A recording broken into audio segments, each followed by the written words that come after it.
Good afternoon, students. আজি আমাৰ ইমান দিনৰ লকডাউন চলি থকাৰ কাৰণে আমি এনেকৈ ক্লাছবিলাক ল'ব লগা হৈছে।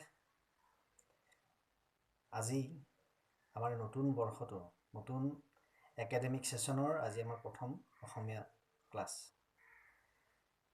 তো আজি ক্লাছটোত আমি কি পঢ়িম সেই বিষয়ে অলৰেডি মই তোমালোকক যোৱাকালিয়ে পাঠটোৰ ইমেজ এটা পঠাই দিছিলোঁ, নহয়নে বাৰু?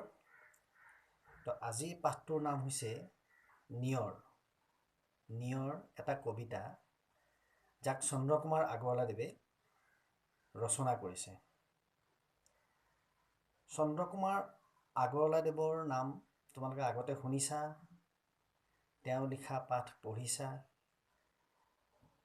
তেওঁক আমি প্ৰতিমাৰ খনিকৰ ৰূপে চিনি পাওঁ। সকলোৱে তেওঁক প্ৰতিমাৰ খনিকৰ বুলি জানে। গতিকে তেওঁৰ বিষয়ে ভালদৰে আৰু অকণমান জানিবৰ কাৰণে মই পৰৱৰ্তী সময়ত আৰু এটা ইমেজ পঠিয়াই দিম তোমালোকক। তো তোমালোকে সেইটো পঢ়ি আৰু সবিশেষ জানিব পাৰিবা। মই যোৱা বছৰৰ ক্লাছতো কৈছিলোঁ, যোৱা বছৰৰ ক্লাছ 7ত তোমালোকক কৈছিলোঁ অসমীয়া ভাষা উন্নয়ন সাধিনী সভাৰ নাম কৈছিলোঁ। সেই অসমীয়া ভাষা উন্নয়ন সাধিনী সভাৰ যি ত্ৰিমূৰ্তিৰ এখেত অন্যতম এগৰাকী আছিলে। এতিয়া পাঠটো পঢ়াৰ আগতে নিয়ৰনো কি? নিয়ৰটো তোমালোকে চবেই জানা কি। এতিয়া হয়তো আমি বাহিৰত দেখা নাপাওঁ, কিন্তু তোমালোকৰ কেইদিনমান আগলৈকে যাৰ ঘৰত মুকলি ঠাই আছে, চোতাল বা বাহিৰত গছ গছনি চুব পৰা বা দেখা পোৱাতে থাকেই, ৰাতিপুৱা উঠি যেতিয়া আমি বাহিৰলৈ ওলাই যাওঁ, সেই সময়খিনিত গছৰ পাতৰ আগত, বাহিৰৰ চোতালৰ দুবৰিৰ পাতৰ আগত একোটা একোটা সৰু জিলিকি থকা বিন্দু আমি দেখিবলৈ পাওঁ। এই বিন্দুটোৱে হৈছে নিয়ৰৰ টোপাল। ঠিক আছে? সাধাৰণতে হেমন্ত কালত, শীতকালত বা শীতৰ আগমনিত বা হেমন্তত নিয়ৰ পৰে। নিয়ৰৰ ওপৰত বহু কবিয়ে বহুত গীতো ৰচনা কৰিছে। এতিয়া চন্দ্ৰকুমাৰ আমি পাঠ আজি আলোচনা কৰিম, এই পাঠটোত কবিয়েনো কি বুজাব বিচাৰিছে। ইয়াত আমাৰ প্ৰথম কথাখিনি আছে যে প্ৰকৃতিৰ ৰূপ বৈচিত্ৰ্যই মানুহৰ মনলৈ কঢ়িয়াই আনে অনাবিল সুখ, নহয় জানো? এতিয়া আমি টিভিত হওক, ছ'চিয়েল মিডিয়াত হওক, বিভিন্ন ভিডিঅ' দেখা পাই আছোঁ। প্ৰকৃতিৰ কিছুমান পৰিৱৰ্তন দেখা পাইছোঁ। প্ৰকৃতিৰ যিবিলাক জীৱ জন্তু আছে সেইবিলাক পথলৈ ওলাই আহিছে, তেওঁলোকে আনন্দ কৰিছে।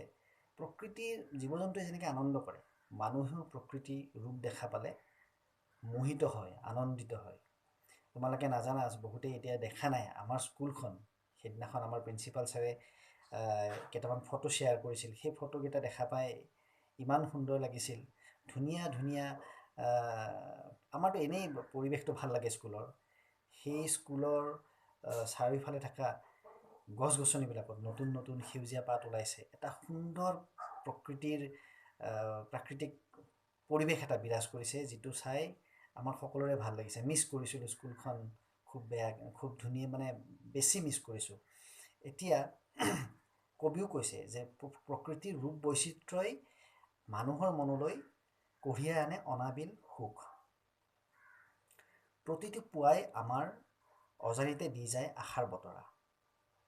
এই বৰ্ণময় বাৰ্তাৰ অন্যতম বাহক হ'ল নিয়ৰ। প্ৰতিদিনেই ৰাতিপুৱাৰ সময়খিনি আমাৰ বাবে এটা নতুন দিনৰ এটা আগমন। সেই সময়খিনি আমাৰ এটা বহুত আশা প্ৰত্যাশা লৈ আমি ৰাতিপুৱাটো আৰম্ভ কৰোঁ। এই আৰম্ভণিটোত এটা বৰ্ণময় বাৰ্তা, বৰ্ণময় মানে কালাৰফুল বাৰ্তা মানে হৈছে মেছেজ। কালাৰফুল মেছেজ এটাৰ অন্যতম বাহক মিনছ মেছেঞ্জাৰ, যোনে মেছেজটো লৈ আহে। সেই মেছেঞ্জাৰৰ ওপৰত কি কৰিছে? কম্পেয়াৰ কৰিছে কাক? নিয়ৰক। মুকুতা সদৃশ নিয়ৰ কণাবোৰ ঘাঁহ বনৰ ওপৰত কাহিলি পোৱাতে জিলিকি থকা দেখিলে আমাৰ মনলৈ নানা ভাৱ অহাটোৱেই স্বাভাৱিক। মই অকণমান আগতে কৈ উঠিছিলোঁ মুকুতা সদৃশ নিয়ৰ কণা, এই নিয়ৰৰ যিবিলাক বিন্দু জিলিকি থকা বিন্দুৰ কথা যে কৈছিলোঁ, সেই জিলিকি থকা বিন্দুবিলাকক মুকুতাৰ লগত বহু কবিয়ে তুলনা কৰিছে বহু সময়ত, যিদৰে আমাৰ আনন্দচন্দ্ৰ আগৰৱালাদেৱেও চন্দ্ৰকুমাৰ আগৰৱালাদেৱেও ইয়াতে তুলনা কৰিছে।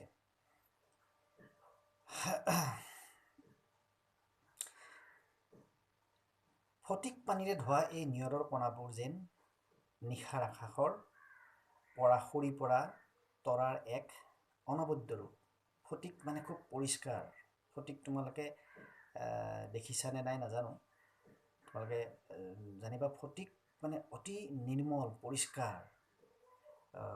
ফটিক পানীৰে ধোৱা এই নিয়ৰৰ কণাবোৰ যেন নিশাৰ আকাশৰ পৰা সৰি পৰা তৰাৰ এক অনবদ্য ৰূপ। আকাশৰ তৰাবিলাক যদি সৰি পৰে, কবিৰ কল্পনা, আকাশৰ তৰাবোৰ যদি সৰি পৰে, ফটিক পানীৰে ধোৱা এই নিয়ৰৰ মানে এই পৰিষ্কাৰ নিয়ৰৰ টোপালবোৰ যেন আকাশৰ সৰি পৰা তৰাৰ একোটা অনবদ্য ৰূপ। কবিৰ কল্পনাত নিয়ৰ নিত্যৰতা পৃথিৱীৰ ডিঙিৰ পৰা ছিগি পৰা একোটি মণি অথবা পুৱাৰ পোহৰত সেমেকি উঠা একোটোপাল চকু পানী। কবিৰ কল্পনাত কি কৈছে? কবিয়ে কৈছে নিয়ৰ হৈছে নৃত্যৰতা পৃথিৱী, মানে ডান্সিং ৱৰ্ল্ড। পৃথিৱীখন যদি নাচি থকা পৃথিৱীৰ ডিঙিৰ পৰা ছিগি পৰা। কেতিয়াবা তোমালোকে আমাৰ যেনেকৈ স্কুলত পাৰফৰ্ম কৰা, ডান্স কৰা, সেই ডান্স কৰাৰ সময়ত কেতিয়াবা তোমালোকৰ ডিঙিৰ পৰা ডিঙিত পিন্ধি থকা মণি মুকুতা যিবিলাক আমি হেৰিবিলাক পিন্ধোঁ, আমাৰ মানে শৃংগাৰৰ কাৰণে যিবোৰ আমি ইকুইপমেণ্টছ আঁৰি লওঁ, গাত পিন্ধোঁ, তাৰ পৰা কেতিয়াবা আমাৰ হাতৰ পৰা বিহু নাচোঁতে হাতৰ গামখাৰু খুলি পৰে, ডিঙিৰ মণি মুকুতা কেতিয়াবা সৰি পৰে। ঠিক তেনেকৈ কবিৰ কল্পনা মতে পৃথিৱীয়ে নাচি থকা অৱস্থাত পৃথিৱীৰ ডিঙিৰ পৰা ছিগি পৰা একোটি মণি অথবা পুৱাৰ পোহৰত সেমেকি উঠা এটোপাল চকু পানী।